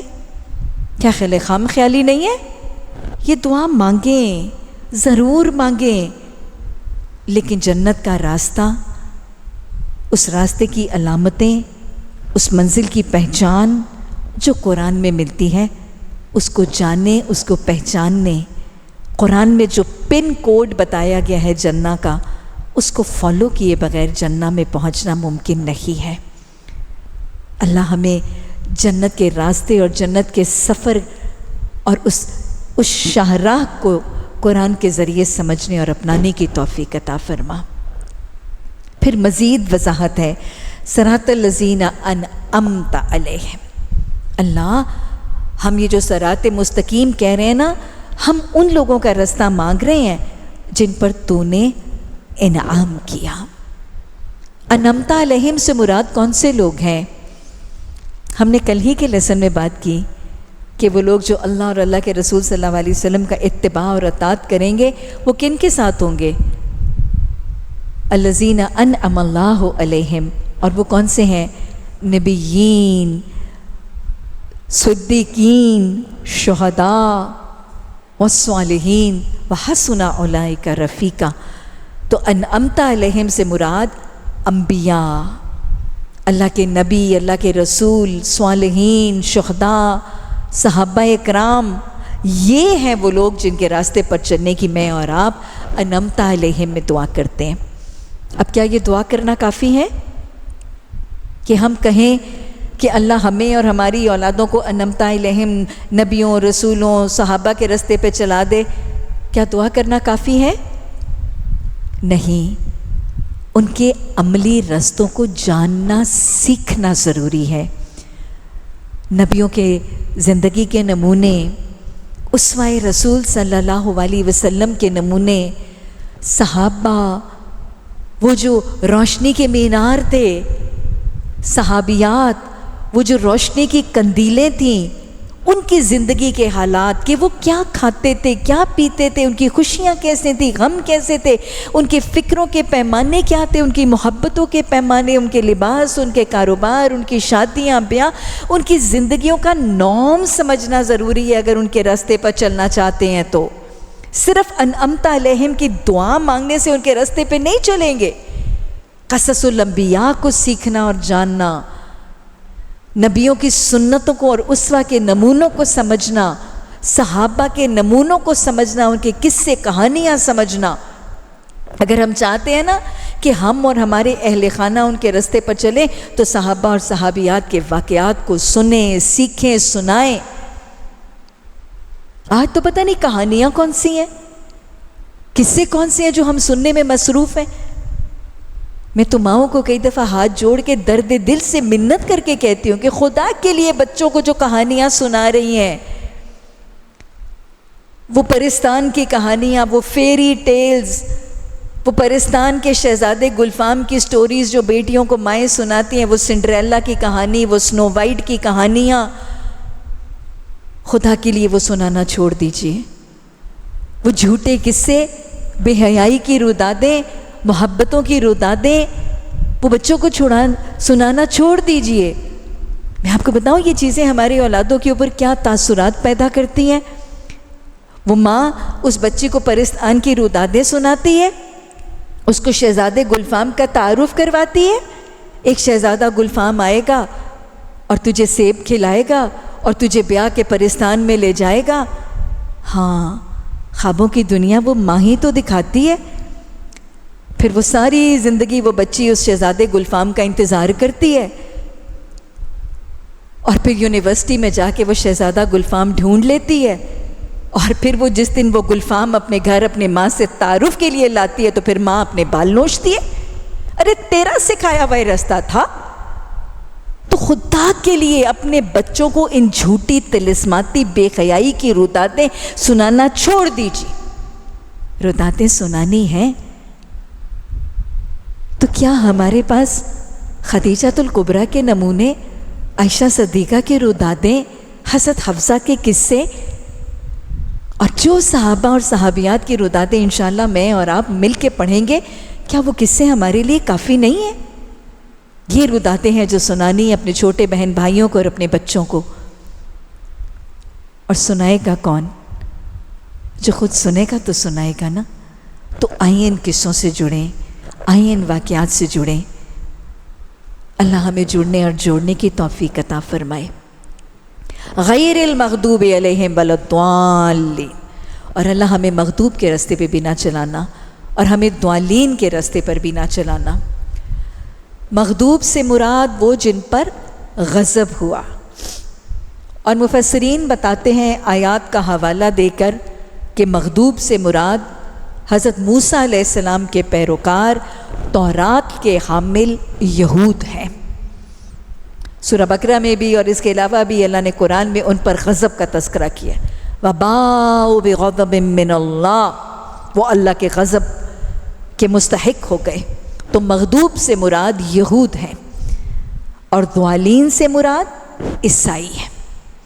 حضرت عیسیٰ علیہ السلام کے پیروکار، انجیل کے حامل عیسائی، ضالین اس سے مراد ہے۔ اللہ نے ان کو انجیل دی، حضرت عیسیٰ علیہ السلام کے ذریعے رہنمائی دی، لیکن وہ راستہ کھو بیٹھے، وہ بھٹک گئے۔ تو مغضوب یہود ہیں اور ضالین سے مراد عیسائی ہیں۔ میں پھر رک کر ایک سوال کروں گی، کیا سورہ فاتحہ میں غیر المغضوب علیہم ولا الضالین یہ کہہ کر دعا کر لینا ہمارے لیے کافی؟ کہ ہم یہ سمجھیں کہ ہم نے دعا کر لی ہے کہ اللہ ہمیں یہودیوں اور ہمیں عیسائیوں کے راستے سے بچا لے؟ Is this sufficient؟ نہیں۔ ان کے رویوں کو جاننا، ان کے اعمال کو سمجھنا، ان کی کمیوں کوتاہیوں کو پہچاننا، ان کی سرکشیوں، ان کی نافرمانیاں، ان کے حدود، ان کے حرام، ان چیزوں کو سمجھنا، اور پھر اس سے ایبسٹیننس اینڈ اسٹیئنگ اوے ضروری۔ ہمارے معاشرے کا حال کیا ہے؟ ادھر باجماعت نماز، ادھر حرم میں نماز، ادھر مسجد میں نماز، امام بھی مقتدی بھی اونچی آواز میں غیر المغضوب علیہم ولا الضالین، اونچی سی آمین، اور سلام پھیرنے کے بعد انہی کے لباس، انہی کا کھانا، انہی کا پینا، انہی کی جینے، انہی کا ہائے ہیلو بائے، انہی کی ہیلوین، انہی کا نیو ایئر، انہی کی ہولیاں، انہی کی رنگولیاں، انہی کے برائیڈل شاور۔ نہیں، ایسے نہیں ہوگا۔ ان کے طریقوں سے بھی بچنا ہے۔ نماز میں مغضوب اور ضالین کے راستے سے بچنے کو کہتے، ادھر اپنی وتر کی نماز میں دوسری رکعت میں سورہ کافرون میں لکم دینکم ولی دین، او یہودی او عیسائی او کافر، تمہارے لیے تمہارا دین، ہمارے لیے ہمارا موڈ آف لائف۔ لیکن پھر وہی ساری رسومات، وہی ساری تہوار، یہ طریقہ نہیں ہے۔ عملی طور پر ان کے طریقوں کو جاننا ہے اور عملی طور پر ان کے طریقوں سے اجتناب اور پرہیز کی کوشش کریں۔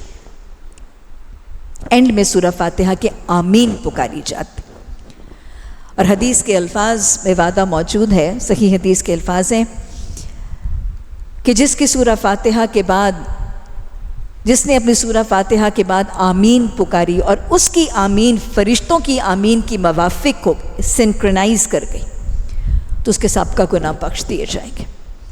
بہت بڑا وعدہ ہے۔ ہمارے معاشرے میں اختلاف ضرور ہے، آمین اونچی آواز میں کہنا اور آمین نیچی آواز میں کہنا۔ آمین بالجہر کہنے والے انسسٹ کرتے ہیں کہ یہی درست ہے، اور آمین اونچی آواز میں نہ کہنے والے انسسٹ کرتے ہیں کہ انہوں نے نیچی آواز والوں کی گردنیں دبا کے ان کی آواز بھی نیچی کرنی. ارے کیا کرتے ہیں؟ کہاں جا رہے ہیں؟ اونچی آواز اور نیچی آمین، اس پر فرقے بنا لیے، دھڑے بنا لیے، گروہ بنا لیے، امت مسلمہ کی گردنیں کاٹنے لگے، ایک دوسرے سے دشمنی اور عداوتیں. ارے اللہ کے بندو، کسی نیچی آمین والی کی آمین اونچی کرنے اور کسی اونچی کی نیچی کرنے پر اپنی کوششیں لگانے اور اپنی بحثوں میں وقت ضائع کرنے کی بجائے یہ دیکھو معاشرے میں کتنی جبینیں ایسی ہیں جو اللہ کے حضور جھکی ہی نہیں ابھی. اپنا وقت، اپنی صلاحیتیں ان خرافات میں لگانے کی بجائے اپنی دعوت اور تبلیغ میں مثبت طریقوں میں اپنی صلاحیتیں لگائیں. اللہ ہمیں فرقہ واریت کے شعلوں کو بجھانے اور نفرتوں کی اس آگ کو مٹانے میں اپنا کردار ادا کرنے کی توفیق عطا. یہ چھوٹے چھوٹے فروعی مسائل، کوئی ہاتھ اوپر باندھ رہا ہے، کوئی نیچے باندھ رہا ہے، کوئی آمین اونچی کہہ رہا ہے، کوئی آمین نیچی کہہ رہا ہے، کوئی رفع یدین کر رہا ہے، کوئی نہیں یار. اور پھر اس کے بعد گروہ بنا دیے، یہ رفع یدین والے ہیں، یہ نہ والے ہیں. ارے یہ کیا ہے؟ ہم سب اللہ والے ہیں، ہم نحن لہو مسلمون ہیں، ہم ایاک نعبد کا وعدہ کرنے والے ہیں. اللہ ہمیں اتحاد امت مسلمہ کا تصور سمجھنے اور سب کو ایک رسی میں پرونے میں اپنا کردار ادا کرنے کی توفیق عطا فرمائے. سورہ فاتحہ کی فضیلت کے حوالے سے مسلم کی وہ حدیث، اس کو اختتام پر مکمل کر لیجئے. مسلم کی حدیث کے الفاظ ہیں کہ حدیث قدسی ہے. رسول اللہ صلی اللہ علیہ وسلم نے فرمایا کہ اللہ سبحانہ و تعالی فرماتے ہیں کہ میں نے سورہ فاتحہ کو، میں نے نماز کو اپنے اور اپنے بندے کے درمیان تقسیم کر دیا ہے. حدیث کی شرح بیان کرنے والے فرماتے ہیں کہ یہاں پر نماز سے مراد سورہ صلاح، سورہ فاتحہ ہے. اللہ فرماتا ہے کہ میں نے نماز کو اپنے اور اپنے بندے کے درمیان تقسیم کر دیا ہے، آدھی میرے لیے اور آدھی میرے بندے کے لیے. اللہ فرماتا ہے کہ جب بندہ کہتا ہے الحمدللہ رب العالمین، تو میں کہتا ہوں میرے بندے نے میری حمد و ثنا کی. جب بندہ کہتا ہے الرحمن الرحیم، تو اللہ فرماتا ہے میرے بندے نے میری بزرگی، پاکی، بڑائی، شان بیان کی. الرحمن الرحیم مالک یوم الدین، تو اللہ کہتے ہیں میرے بندے نے میری پاکی، بزرگی، بڑائی، شان بیان کی. اور جب بندہ کہتا ہے ایاک نعبد و ایاک نستعین، تو اللہ فرماتا ہے یہ میرے اور میرے بندے کے درمیان ہے. Like this is something mutual between me and my bondsman. اور اس کے بعد حدیث میں الفاظ ہیں ایاک نعبد و ایاک نستعین کے بعد جب اللہ کہتا ہے یہ میرے اور میرے بندے کے درمیان ہے، تو اللہ اگلے الفاظ کہنے سے پہلے کہہ دیتا ہے، اعلان فرما دیتا ہے کہ اس کے بعد میرے بندے کے لیے وہ ہے جو مجھ سے مانگے گا. اس کے بعد میرے بندے کے لیے وہ ہے جو وہ مجھ سے مانگے گا. یعنی میرے اور آپ کے اہدنا الصراط المستقیم کہنے اور اٹر کرنے سے پہلے اللہ اس دعا کی قبولیت کا اعلان کر چکا ہوتا ہے. ہم محسوس نہیں کرتے، ہم اپنی نمازوں میں اپنے اوپر یہ کیفیت طاری نہیں کرتے.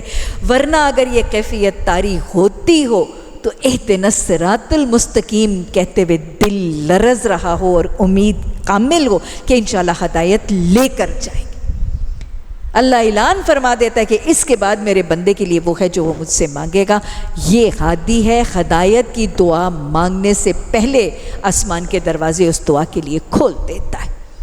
اس یقین سے، اس وثوق سے سورہ فاتحہ کو نماز میں پڑھا کریں. سورہ فاتحہ کے ترجمے ہی نہیں، اس کے پیغام کو ذہن نشین کر کے اپنے اوپر وہ کیفیت طاری کر کے کہ میں ایاک نعبد کرتے ہوئے اللہ سے کیا وعدہ کر رہی ہوں اور میں کیسے کون سی ہدایت مانگ رہی ہوں. اللہ ہمیں سوچ کے شعور کے ساتھ آج کے بعد جو ہم نے سورہ فاتحہ کا میسج پڑھ لیا، اس کو شعور اور فہم کے ساتھ پڑھنے اور اپنے قول و قرار نبھانے کا ذوق و شوق، فکر اور لگن عطا فرمائے. ربنا لا تزغ قلوبنا ربنا لا تزغ قلوبنا بعد إذ هديتنا وهب لنا من لدنك الرحمة إنك أنت الوهاب سبحانك اللهم وبحمدك نشهد أن لا إله إلا أنت نستغفرك ونتوب إليك سبحان ربك رب العزة عما يصفون والسلام على المرسلين والحمد لله رب العالمين آمين ثم آمين.